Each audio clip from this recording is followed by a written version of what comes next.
안녕하십니까.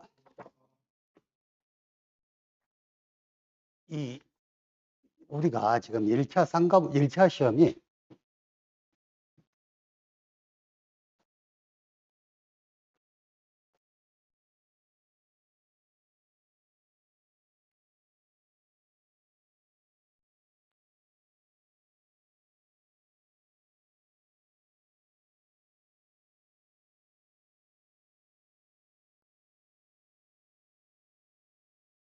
지금 이렇게 구성이 되죠. 상법 보험편이 한 과목, 재보험법이 한 과목. 물론 재보험법은 여기에 손해평가 요령까지.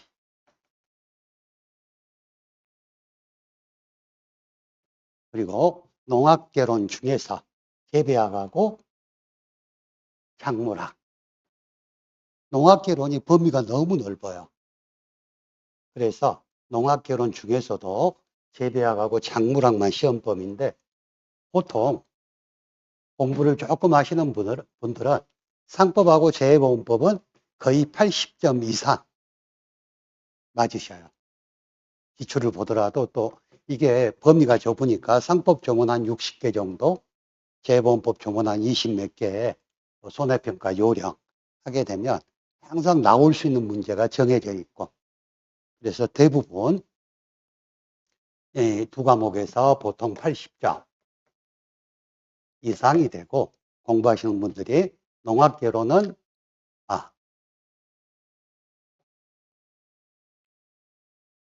과락만 피하면 된다 하는 식으로 공부를 하시거든요. 그럴 수밖에 없는 게 이게 강의를 하고 있는 저도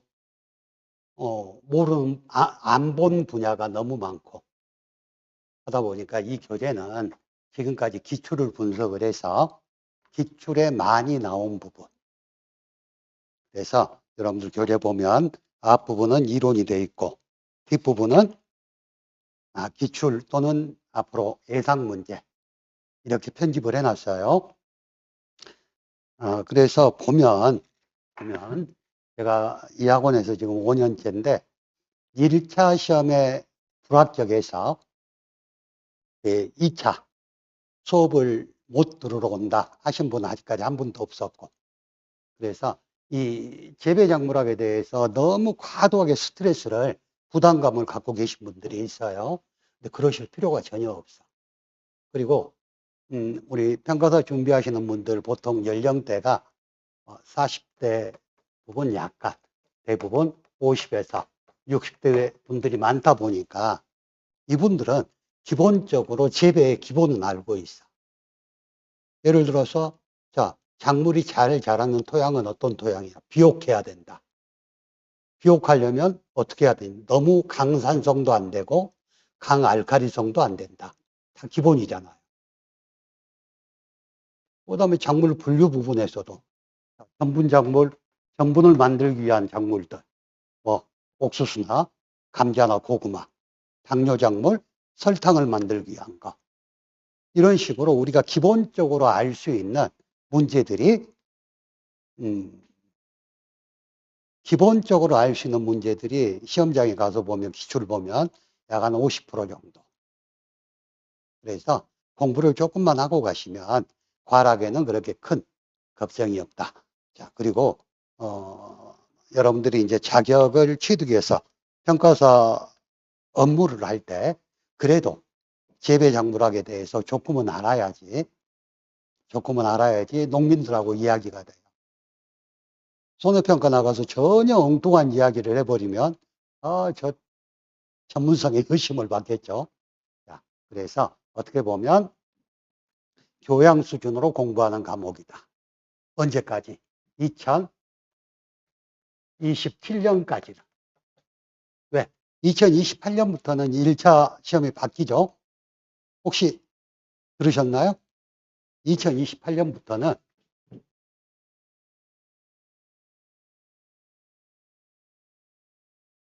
상법하고 재보험법이 한 과목이 되고,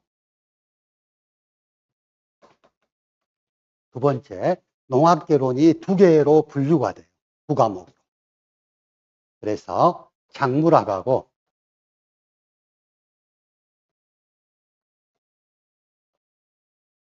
가축 사양학.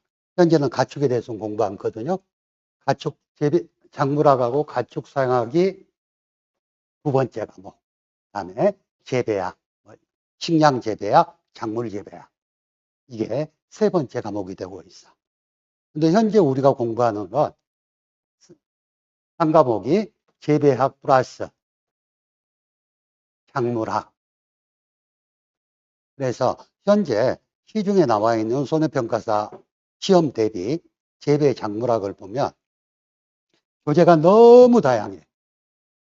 너무 다양해서 이걸 다 공부하기도 머리가 아프고 그런다고 안 보기도 조금 꺼림칙하고 이러다 보니까 가끔 공부하시는 분들이 어떤 책을 봐야 되냐 하고 이야기를 하시는데 제가 지금 이 책이 기출문제 포함해서 약 한 390페이지 정도가 되는데 이 중에서 자 교재를 만들다 보니까 뭐 교재 구성상 어쩔 수 없이 넣어놓은 부분들도 있고 우리 시험에는 전혀 타치가 안 되는 부분인데 그런 부분도 있고 하다 보니까 그런 쪽은 가볍게 이야기만 하고 넘어갈 것이고 제가 여러분들하고 같이 공부하면서 자주 나왔다 뭐 또는 반드시 나온다 하는 부분들은 꼭 체크를 해 드릴 거니까 그것을 체크하고 그 중심으로 이론 공부를 한 다음에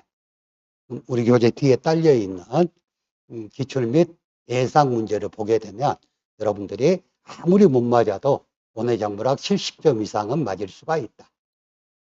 저는 그렇게 생각하고 또 저하고 공부한 사람들이 원해작물학이 과락 나와서 1차 시험 떨어졌습니다 한 사람은 한 사람도 없었으니까. 자, 너무 그래서 제가 드리고 싶은 말씀은 너무 스트레스 받지 말고 가자 하는 이야기예요.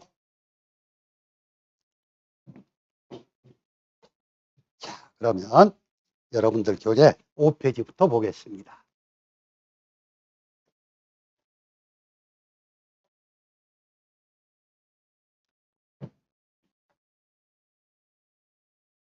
자, 우리가 식물하고 작물하고 어떻게 달라요?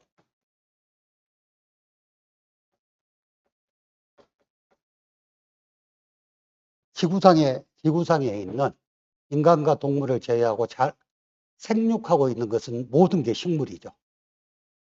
이 식물 중에서 우리가 작물이라고 별도로 부르는 그런 작물들이 있어.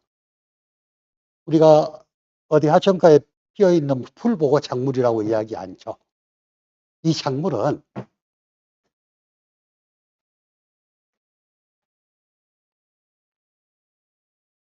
사람이 가꿀 짝, 지을 짝, 사람이 가꾸는 식물 중에서 사람이 가꾸는 것을 작물이라고 그래. 뭐 때문에 사람이 식물을 가꿔요?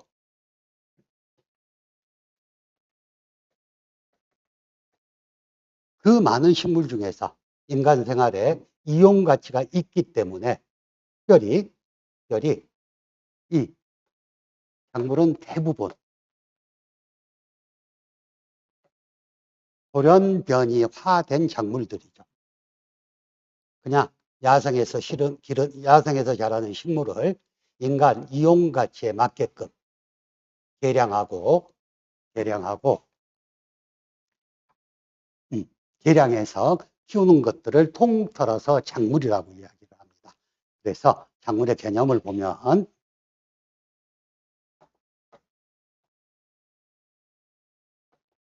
작물은 그 많은 식물 중에서 사람이 식량이나 생활에 필요한 자재로서 이용할 가치가 있는 것, 즉 인간이 이용할 목적으로 기르는 것을 통틀어서 작물이라고 이야기를 합니다. 그래서 작물은 이용성과 경제성이 높아서 사람의 재배 대상이 되는 식물이 작물이다. 모든 게 작물은 아니란 이야기. 그래서 작물은 다른 말로는 경작식물 또는 재배식물이라고도 이야기를 합니다. 얘는 시험에 안 나오는 건데 우리가 작물의 개념이 무엇다 정도는 알고 있어야 되는 부분이니까 설명을 드리는 거. 자, 그럼 이런 작물들이 일단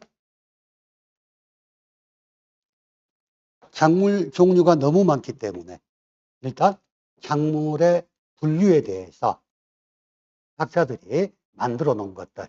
근데 이 작물의 분류 부분에서는 매년 한두 문제 정도가 나옵니다. 그래서 작물은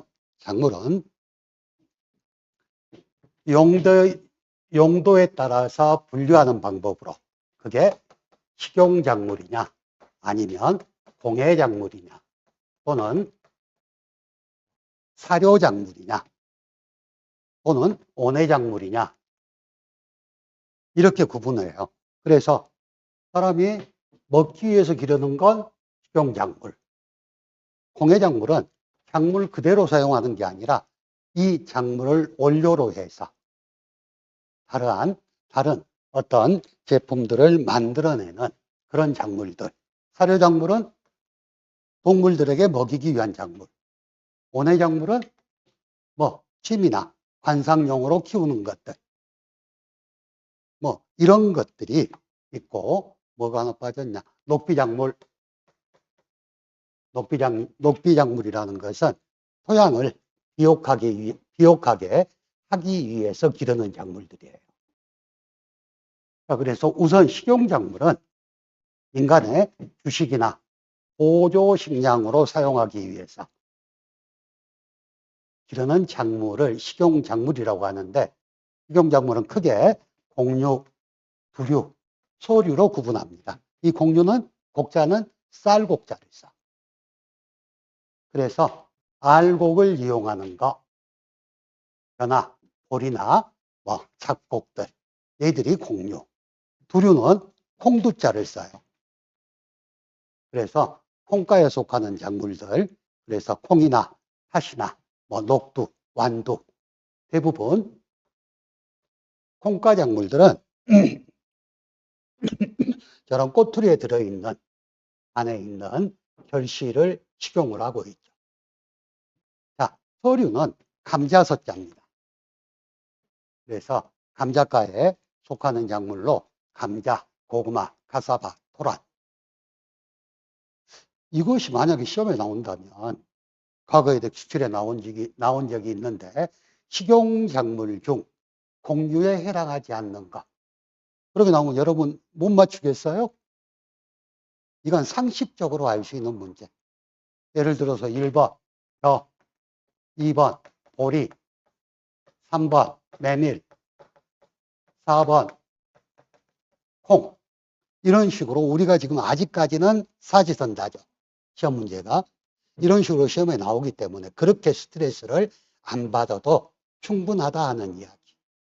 자, 먼저 식용의 작물의 분류는 곡류, 두류, 서류로 하고 곡류는 알곡을 이용한 것, 두류는 콩가에 속하는 작물로서 꼬투리 안에 있는 결실물을 이용하는 것, 서류는 감자과에 해당하는 것.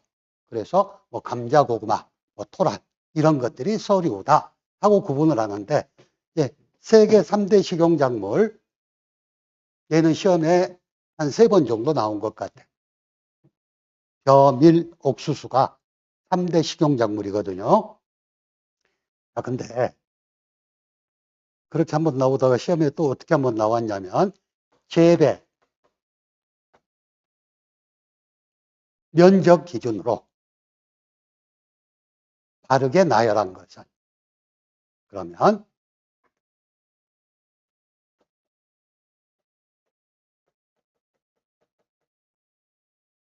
세계에서 현재 세계에서 식용작물의 재배 분포를 보면 밀이 가장 넓은 지역에서 재배가 되고 있고 다음에 벼, 다음에 옥수수 순입니다. 시험에 세계 3대 식용작물에 속하지 않는 것은 벼, 밀, 옥수수, 보리 뭐 이런 식으로 나온다든가 또는 재배 면적 기준으로 다르게 나타낸 거 그러면 밀, 벼, 옥수수 순이다 하는 거 체크해 두세요. 자, 공해작물은 특용작물이라고도 이야기해. 얘는 작물을 그대로 이용하는 게 아니라 이 작물을 가공해서 여러 가지 용도로 이용하기 위해서 사용하는데 이 작물 자체가 원료 작물 역할을 하는 거예요. 그래서 특용작물의 공해작물, 특용작물의 분류를 보면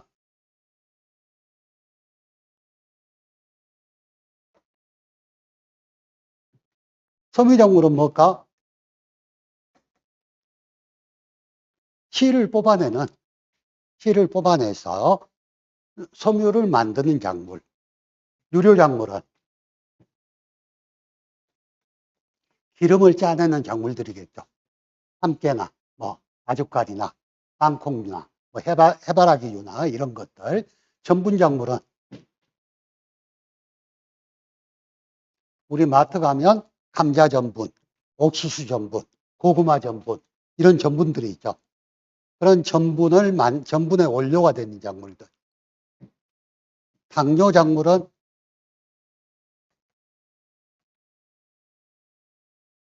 설탕을 생산하기 위해서 재배하는 작물들.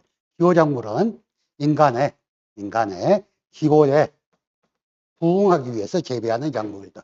차나 담배나 커피, 콜라 이런 것들. 방향작물은 향기작물이라고 이야기합니다. 향수의 원료가 되는 것들. 그래 장미, 아카시아, 뭐 자스민 이런 것들. 염료작물은 염색제로 사용하는 작물. 그래서 염료작물 중에 우리가 쪽은 어떻게 생긴 건지 알겠는데 나머지는 잘 모르겠어. 자, 우리 옷에 그 쪽물 들인다고 이야기 많이 하죠. 이와 같이 섬유를 염색하기 위한 작물이 염료작물. 약용작물은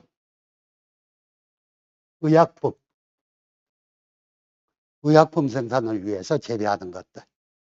그래서 이걸 전부 하나하나 노트에 써가면서 섬유작물은 목화, 아마, 항마, 골풀, 모시풀, 상나무, 삼 이렇게 한다는 것은 가성비가 너무 없겠죠. 그래서 과거 시험에 다음 중 전분작물이 아닌 것은 정도는 나온 적은 있어요. 그러면 우리가 기본적으로 섬유작물은 실, 유료작물은 기름, 전분작물은 전분, 당뇨작물은 설탕, 뭐 염료작물은 염색 이것만 알고 있다면 나머지는 다 골라낼 수 있겠죠. 그래서 우리가 공부를 제가 항상 하는 이야기가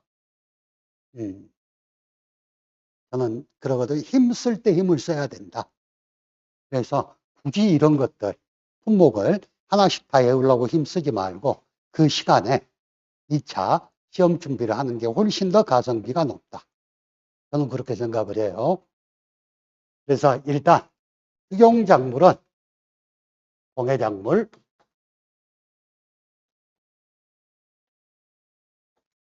특용작물은 이 정도. 자, 그 작물 자체를 이용하는 게 아니라 가공해서 이용하는데 그 가공에 원료가 되는 게 특용작물이다. 특용작물의 종류는 사용 용도에 따라서 섬유작물이냐, 전분작물이냐, 아니면 당뇨작물이냐, 방향작물이냐 하고 구분된다. 이것은 시험에 나오도 여러분들 얼마든지 풀 수 있는 문제다 하는 거.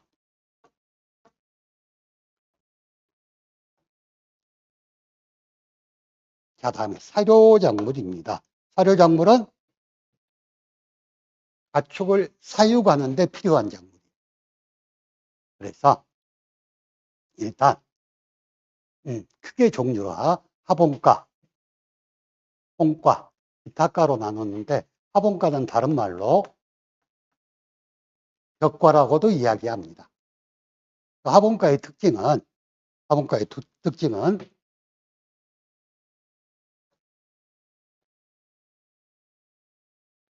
이렇게 줄기에 마디가 있어. 줄기에 마디가 있고 줄기 속이 비어 있어요. 그럼 어떤 거 생각나요? 벼 줄기 마디 있고 이렇게 펴보면 안에가 비어 있죠. 보리도 마찬가지. 그리고 뭐 옥수수 때도 마찬가지. 이런 것들이 화분과에 속하는 것들. 그리고 콩과는 말 그대로 콩두자를 써서 알팔파라든가 화이트 클로버, 레드 클로버. 자, 얘들은 전부 콩과에 속하는데 콩과 식물들은 기본적으로 사료작물로 많이 재배가 되어 왔어요. 기타과는 뭐 순무나 돼지감자 등이 있는데 이것보다 더 중요한 거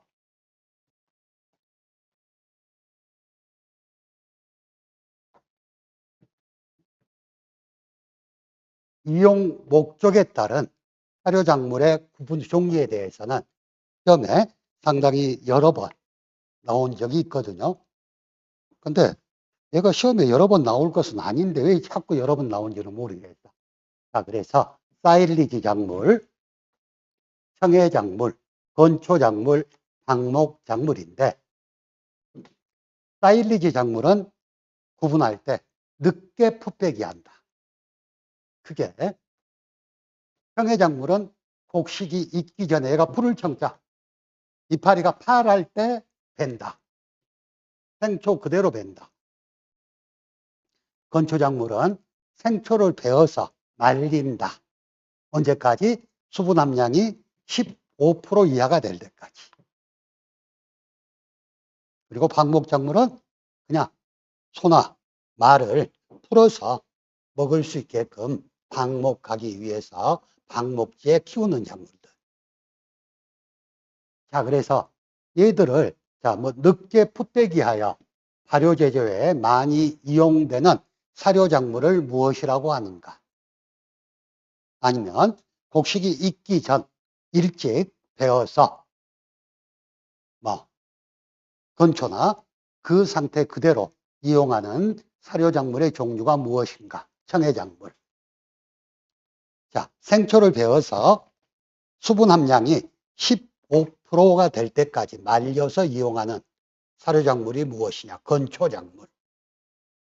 이렇게 구분을 먼저 크게 구분을 해 놓으시고 사일리지란 뭐냐면 여러분들 벼백이 끝나고 나면 논에 이 하얀 우리가 손해평가 나가면 10월 중순 되면 논에 공룡알이 많이 있어요.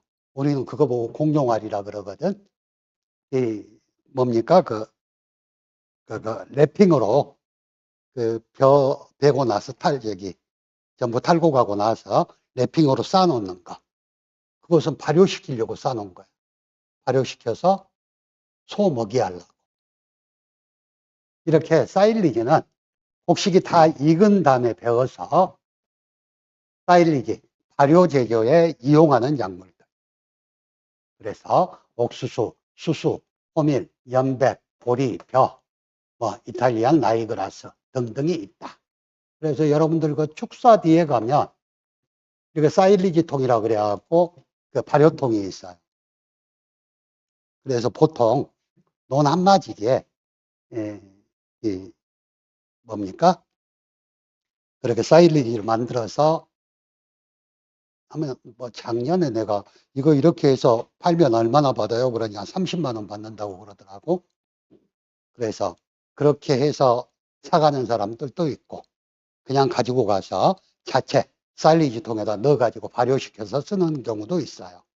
자, 그래서 아무튼 사일리지 작물의 의미, 늦게 풋배기에서 발효 제조에 사용하는 작물이다. 자, 두 번째 청해작물은 곡식이 익기 전에 이파리가 파랄 때 베어서 생초를 그대로 사료로 이용하든지 생초를 건조시켜서 건조 발효시켜서 이용하는 작물이 청해작물이다. 건초작물은 생초를 베어서 말려요. 건조시켜서 언제까지? 수분 함량이 15%될 때까지 건조시켜서 만든 저장사료 작물이다. 방목작물은 방목에 이용하는 작물이다.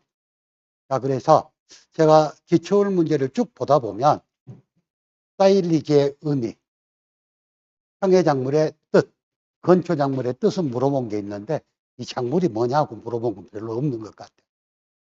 그래서 여러분들이 참고로 이거 작물을 일일이 다 외워야지 페이지가 넘어가면 아주 가성비가 없고, 자, 각 작물의 뜻이 뭔지만 알고 넘어가도 충분하다 싶은 생각이 들어요.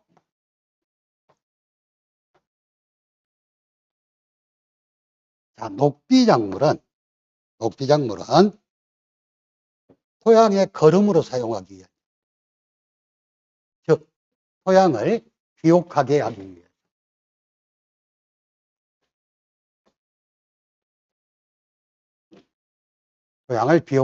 하기 위해서 토양의 거름으로 사용하는 그런 작물들. 그래서 얘도 화분과 콩과 기타가 나눠지는데 호밀이라든가 녹비보리라든가 풋배기 길이라든가 수수 등은 화분과 작물이고, 콩가는 일단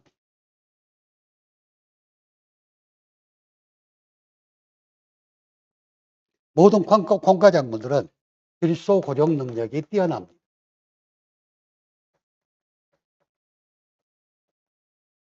콩가 작물은 뿌리에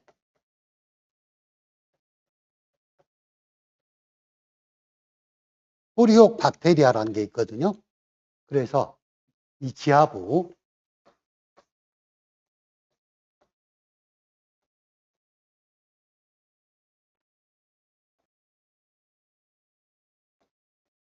지하부에 이렇게 뿌리에 혹이 붙어 있어요. 이게 뿌리혹 박테리아라고 불리는 건데, 얘들의 뿌리혹 박테리아의 역할은 질소 고정 능력이 있어. 그래서 질소 고정 능력이 있어서 토양을 비옥하게 하는 역할을 합니다. 그래서 일단 녹비작물은 화분과 콩과 기타가 있고 뭐 이런 것들이 있는데, 일단은 식물의 줄기와 잎을 이용해서 토양을 비옥하게 하기 위해서 재배하는 작물이 녹비작물이다 하고만 기억하시게요.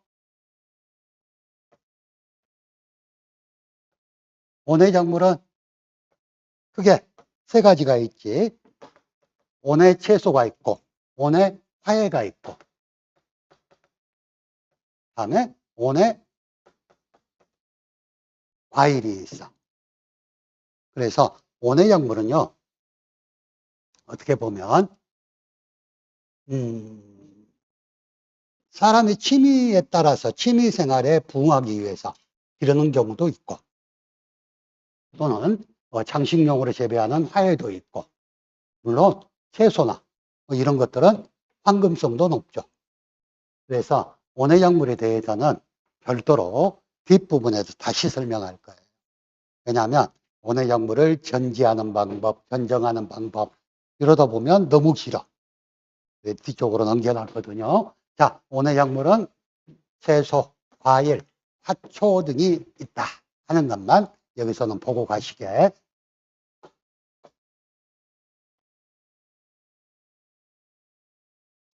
다음에 생태적 특성에 따른 분류. 먼저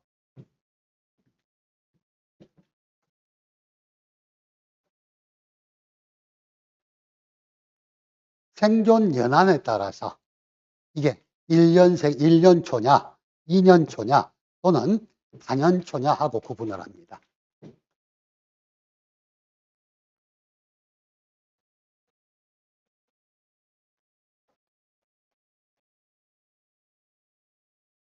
대부분 1년생은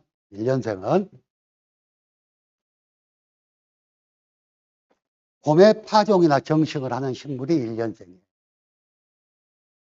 그래서 봄에 파종해서 그해 가을에 수확을 하니까 1년밖에 못 살잖아. 2년생은 추파식물들, 가을에 파종해서 겨울을 넘기는 식물들, 가을보리나 가을밀, 얘는 벼 수확을 하고 난 다음에 10월이나 뭐 아무리 늦어도 11월 초까지는 파종을 해야 되죠. 그래가지고 겨울을 넘겨. 그래서 그 다음에 5월이나 6월에 수확을 하잖아요. 그래서 얘들은 2년생이다. 4년생은 14살이 이파리는 다 떨어지고 죽더라도 그 다음 해가 되면 또 다시 살아나는 것들. 뭐 예를 들어서 뭐 국화나 뭐 목초 같은 거 이런 것들은 겨울을 넘기고 그 다음에 겨울도 넘기고 오래 살죠. 자, 그래서 일단 1년생은 여러분들 관념적으로 봄에 재배하는 작물, 2년생 올동작물은 대부분 가을에 파종하는 작물이다. 한번 봐볼까요? 우리 교재 보면 1년생은 벼, 콩, 옥수수, 상추. 그 해에 심어서 그 해에 수확하는 것들. 2년생은 뭐 당근, 가을밀, 가을보리, 마늘, 뭐 사탕무, 양파, 배추. 얘들은 전부 가을에 심어서 이듬해 수확하잖아. 자, 여러분들 당근 9월 달에 심어서 이듬해 5월에 수확하죠. 가을밀 수확한 다음에 심어서 그 다음에 봄에 수확하고, 가을 보리도 마찬가지. 자, 마늘은 언제 심어요? 10월 정도. 물론 난지형은 8월 달에 심기도 하지만 한지형은 10월 정도에 심어서 수확은 똑같아. 언제? 이듬해 5월이나 6월 중에. 양파도 마찬가지. 배추도 마찬가지. 올동배추 있죠? 올동무 있죠? 자, 이와 같이 2년생은 올동하는 식물이고, 그래서 이런 거 시험에 나오면 안 틀리겠지. 다음 중 1년생 작물이 아닌 것은, 2년생 작물이 아닌 것은, 이런 식으로 나오는데, 어떤 강의 들어보면 이 뭐 종류를 뭐 1년생은 벼, 콩, 상추, 옥수수는 꼭 외우고 있어야 된다는 등, 이것은 이제 우리 초등학생들하고 같이 강의할 때 하는 이야기. 근데 우리는 기본적으로 이 작물이 언제 심은 게 언제 수확한다 정도는 알고 있잖아요. 그건 대략적으로 춘파작물은 1년생, 수파작물은 2년생 하고 충분히 구분이 가능하다 하는 이야기. 자, 두 번째, 온도 반응에 따라서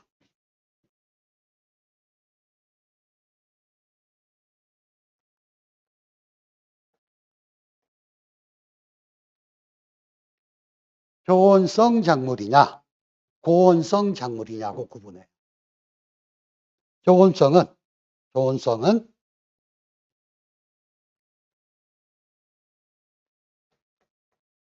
낮은 기온에 적응을 잘하는 것. 고온성은 높은 기온에 적응을 잘하는 것. 자, 그러면 생각해 보게. 저온성 작물은 언제 크는 작물이에요? 가을에서 겨울을 거쳐서 봄에 수확하는 작물이 대부분. 고온성은 봄에 파종해서 여름을 거쳐서 가을에 수확하는 작물들이 대부분. 자, 한번 봐볼까요? 저온성은 보리, 상추, 시금치, 배추. 자, 여기 상추라는 놈은 상당히 복잡해. 상추는 저온성 작물이면서 춘화는 고온 춘화를 해요. 그냥 거기다 적어놔고. 춘화에 대해서는 나중에 설명할게요. 상추는 저온성 작물이야. 근데 춘화는 고온 반응이 있어야지 버널리제이션. 춘화가 된다고. 그래서 저 상추 가지고 자꾸 헷갈리거든요. 작물의 종류는 저온성 작물. 춘화는 고온 춘화를 한다. 춘화에 대해서는 다음에 설명드릴게요. 자, 이와 같이 저온성과 고온성은 이게 겨울 작물이냐, 여름 작물이냐 충분히 구분이 가능합니다. 자, 세 번째, 생육형에 따른 분류.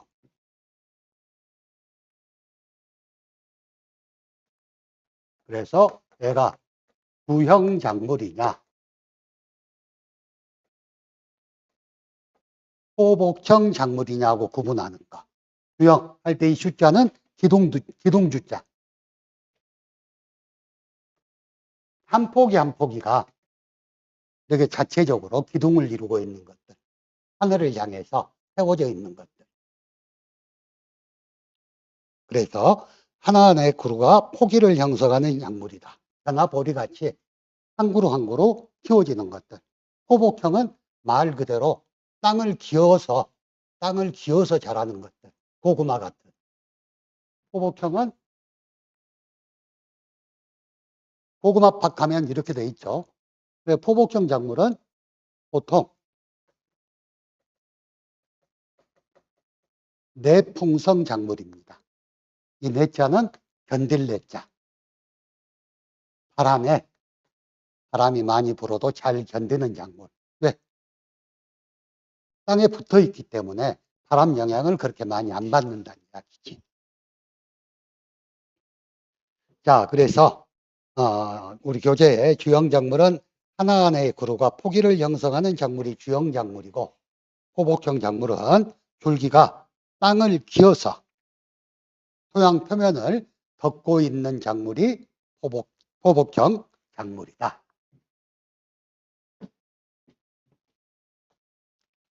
자, 다음에 저항성에 따른 분류.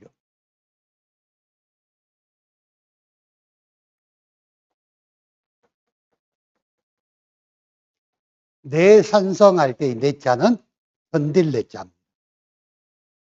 그럼 내산성은 무슨 뜻일까? 산성 토양에 잘 적응하는 식물. 두 번째, 내건성. 내건성은 뭐예요? 건조한 환경에 잘 자라는 식물. 내습성은 습한 환경, 습도가 많은 환경에서 잘 자라는 작물들. 내염성은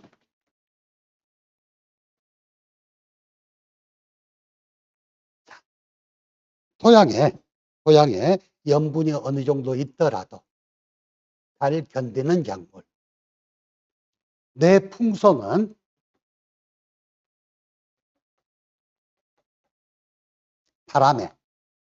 강한 바람에 잘 견디는 작물. 내한성은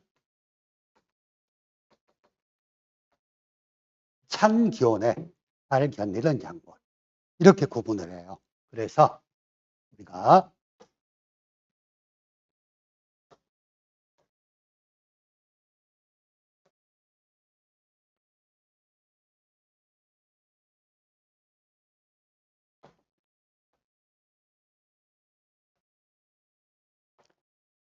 내산성은 감자, 기리, 호밀. 내건성은 조, 수수, 기장, 호밀. 자, 내습성은 대표적인 내습성 작물은 벼입니다. 우리가 담수 환경에서 자라잖아요. 논에 물을 다 채워서. 또 뭐가 있어? 미나리. 또 우리가 연도 상죽에서 키우잖아요. 대부분 이렇게 내습성 작물은 담수 환경에서 기르는 작물. 자, 내습성이 가장 강한 것은 벼입니다. 내습성이. 이 벼는 여러 가지가 제일 강해. 내습성 강하지.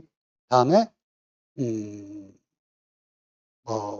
나중에 온도 부분에서 적산 온도도 가장 높고, 벼가 상당히, 그래서 여러분들이 시험에 나와갖고 내용은 모르겠는데 지문에 벼가 있다는 벼만 찍으면 50%는 맞습니다.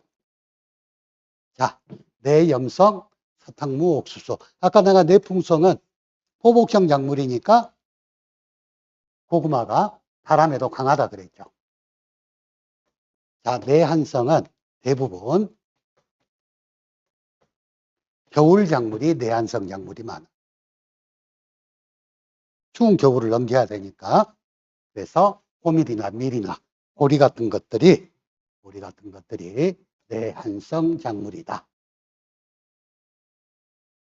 자, 여기에서 시험에 나올 만한 것들은 아까 설명드렸던 공해작물의 종류, 그리고 사료작물에서 이용 목적에 따른 사일리지냐, 청해냐, 아니면 건초냐 하는 것들, 뜻. 그리고 생태적 특징에서 지금까지는 생육청에 따른 분류로 볼 수 없는 작물, 또는 저항성에 따른 분류가 아닌 것, 내심성, 내한성, 내건성 이런 식으로만 크게 문제가 나온 적은 있지만 작물 하나하나 가지고 물어본 적은 별로 없어.